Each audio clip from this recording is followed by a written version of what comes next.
shi ana a cikin ku zai karba. Amma yanzu don Allah inda a China na haɗu da ku kuma ku 'yan China ne sai ne haka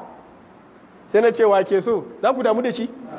su a wurinsu me wannan banza ne saboda in ka je kasuwa ko a shana ba zai tsaya maka ba wanda zai kula da kai ma saboda yana ɗauka duba sunansa takarda amma a nan yana matsayin kuɗi. Kuna fahimta suka ce haka ne cryptocurrency a wurin waɗanda suke harkar sun san kuɗi ne wannan amma kai a wurinka ba kuɗi ba ne kamar yadda wannan takardar ma da ka ɗauke ta kuɗi wani bai ɗauka kuɗi ba ne wani kuma a ƙasar su bai da amfani shi yasa zai ce gairu mutakawwam amma kai a wurinka ka san mutakawwam ne shi yasa ka ɗauka har ma ka mai da kayanka a wallet kuma ka ɗaure ka mai da shi a kuna fahimta suka ce da haka wannan shine harkan cryptocurrency maganan ku ce ba mal ba bai taso ba mal ne kai ne dai a wurinka ba mal ba suka ce sai dalilin ku na gaba kun ce wannan abin ai caca ne gambling ne saboda ai gwada sa'a ne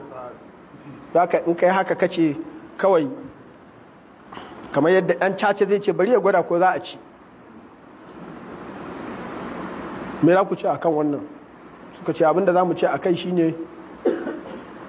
ai akwai kasuwanci da yawa dama na gwada sa'a kuma a haka ake yi amma bai zama haramun ba don haka cryptocurrency ma yana cikin wannan layin ba yana cikin layin ɗan caca ba ne wanda ya haka cikin rami yana so ya tono kuza ai caca yake yi yana so ya hako diamond akwai ne a cikin diamond akwai a ciki ya gani bai sani ba amma ta yiwu a samu so da wane yayi ya samu sai ka ce haramun yake yi saboda yana caca ba caca yake yi ba idan ya biya kuɗi a filin kafin ya haka ya halatta ya biya kuɗin ya halatta mai gonan ya ce masa ba ka shiga ba sai ka biya sai ya biya kuɗi gashi zai yi abin da ba tabbas kuma ka ce ya halatta me yasa zaka ce wannan baka ce caca ba me yasa zaka ce cryptocurrency caca ne an fahimta suka ce misali na gaba shine musabaka idan za a yi tsere-tsere akan wani abu